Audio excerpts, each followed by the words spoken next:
respondió el siguiente tema. ¿Es cierto que la teoría de la distribución de la renta según la productividad marginal? La teoría de la distribución según la renta de productividad marginal contribuye a una parte bien establecida de la teoría económica. Esto tiene dos objeciones. Primero, en el mundo real encontramos fuertes diferencias de renta según la productividad. Ejemplo, en Estados Unidos el tema del salario medio entre las mujeres y los hombres. Las personas erróneamente piensan que la teoría de la distribución según la producción marginal proporcionan una justicia moral hacia la renta. El mercado de trabajo estadounidense continúa mostrando la diferencia que hay entre los salarios entre las mujeres y los hombres. Esto quiere decir que en Estados Unidos el salario es diferente para las mujeres como para los hombres, pero también para el tipo de sociedad o de género que se maneja. Quiere decir que en Estados Unidos los hombres ganan el 98% del salario que está vigente en ese país. Las mujeres estarían ganando el 48%, pero de acuerdo a su etnia, las personas afroamericanas estarían ganando menos de lo que estarían ganando las personas blancas en Estados Unidos. La productividad marginal y la desigualdad salarial, hay tres fuentes fundamentales de la distribución salarial entre las distintas ocupaciones o los distintos individuos. Compensatorias. Esto quiere decir que en el mercado laboral también hay competencia entre si tú estás estudiando para ser un arquitecto o si estás estudiando para estudiar medicina o si solamente eres una persona que solo tiene el bachillerato. Esto quiere decir que en Estados Unidos las personas que tienen un bachillerato ganan el 48%, pero las personas que ya tienen una profesión estarían ganando ya el 90% y el 80%. Pero esto también tiene la diferencia entre si tú eres mujer o eres hombre o el tema de género o etnia. Una de las diferencias, una de las últimas y las más importantes diferencias de salarial es el capital humano que se genera dentro de una sociedad. Esto quiere decir que la educación y la formación es mucho más importante en el tema del salario que muchas cosas más. Esto quiere decir que el poder de mercado también va añadido a lo anterior. ¿Por qué? Porque los sindicatos en las empresas hacen que el aumento salarial para ellos, como el sindicato principal, y para los demás trabajadores sea más alto. Por eso mismo se genera el tema por ejemplo, si tú eres un mensajero, pero estás haciendo mucho más que los demás y ganando poco, entonces a esto es cuando el sindicato está alegando o posternando cada.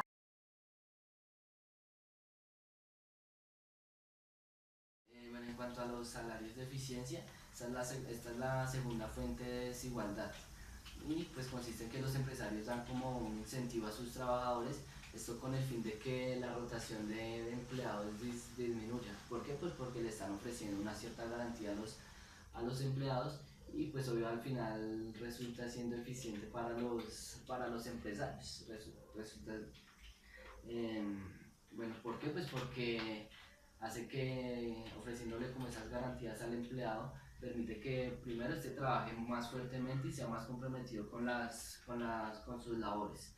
Y porque pues hace que los trabajadores no disminuyan por su propia voluntad, por lo mismo, porque si llegan a dejar el trabajo las consecuencias son más fuertes para ellos.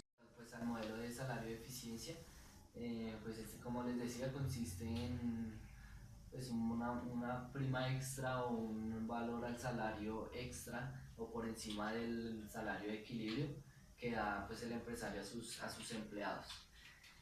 Aunque eso ahora al final se termina convirtiendo en un problema porque lo que hace es generar desempleo.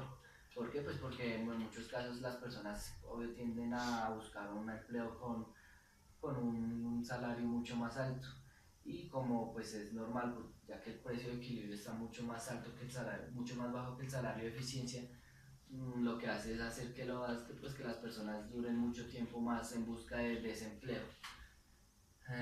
Y como consecuencia, en lo que resulta es que pues obviamente, así como hay personas que cuentan con la suerte y pueden alcanzar el empleo con un obvio, con una prima extra, existen muchas personas pues que no tienen la misma suerte. Y esto lo que hace es que pues que exista cierta desigualdad. ¿Por qué? Porque pues puede que haya personas con el mismo nivel de capacidades, pero con salarios diferentes. Entonces lo que hace, y esto es algo que se le denomina como tal, lo que es la desigualdad o la fuente de desigualdad salarial debido a los salarios de eficiencia.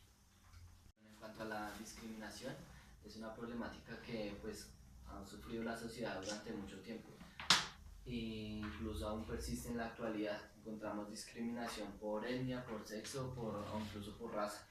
En cuanto a la discriminación por sexo, en la guía encontramos un ejemplo sobre las mujeres y es qué pasaría si las empresas o si el gobierno impusiera a las empresas o hiciera que las empresas le pagaran un 30% menos a las mujeres, ya sea por experiencia. Y pues como consecuencia, no es posible que al final los empresarios terminen prefiriendo a las mujeres sobre los hombres. ¿Por qué? Pues porque terminarían reduciendo sus costos y pues vendría siendo favorable para ellos.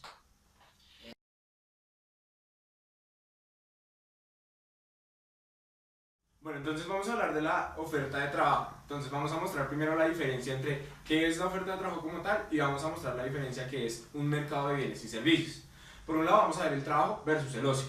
¿Qué quiere decir el trabajo? Efectivamente se ha demostrado que en las empresas se tienen que trabajar un límite de horas fraccionadas durante los días. ¿Qué quiere decir? En la semana se establecen pues las horas.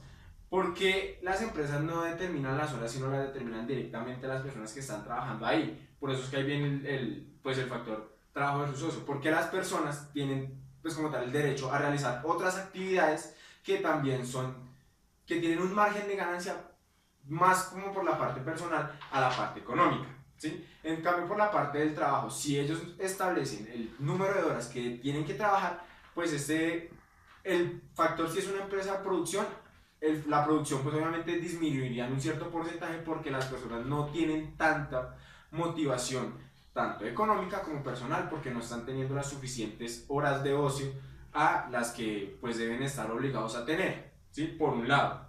Por otro lado, en el texto nos mencionaba también qué pasaría si en caso tal de que se aumentaran las horas laborales y se aumente el sueldo, qué pasa con la producción y qué pasa con las personas que están laborando allí. Pues esto es un claro ejemplo de que puede ser un incentivo a mayor producción y mayor tiempo laboral, pero pues entonces ahí ya estaríamos hablando de un costo de oportunidad. ¿Qué quiere decir?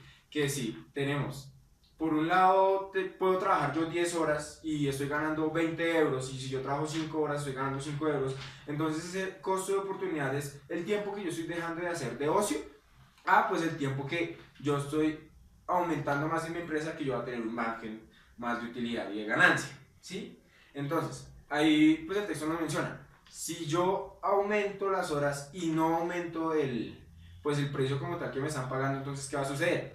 Entonces ahí pues nos indican que no es tanto el... Bueno, entonces ya en este momento iniciaríamos en una toma de decisión, en una toma de asignación de tiempo, ¿sí? ¿Quién puede tomar esta decisión? Tanto las empresas que están pues iniciando el proceso de producción y tanto las personas que producen, ¿sí? Entonces, si yo puedo trabajar más y trabajo más y gano más, puedo iniciar un proceso más de adquisición de bienes o de pues algún producto que yo quiera adquirir pues antes de trabajo, ¿sí? Pero entonces si yo trabajo más de lo normal y me están pagando menos, entonces ya viene... Bueno, entonces a las personas les gustaría tener en el tiempo de ocio, ¿qué quiere decir? O sea, en el tiempo libre que ellos tienen fuera de sus horas laborales, quisieran tener el ocio como un bien normal. ¿Qué quiere decir? Que les gustaría que ese tiempo que ellos no están invirtiendo o no están realizando ningún trabajo fuera pues por cierta manera ser remunerado, ¿sí? Pero pues en este caso pues no aplicaría porque pues ninguna empresa pues realizaría este acto, ¿sí?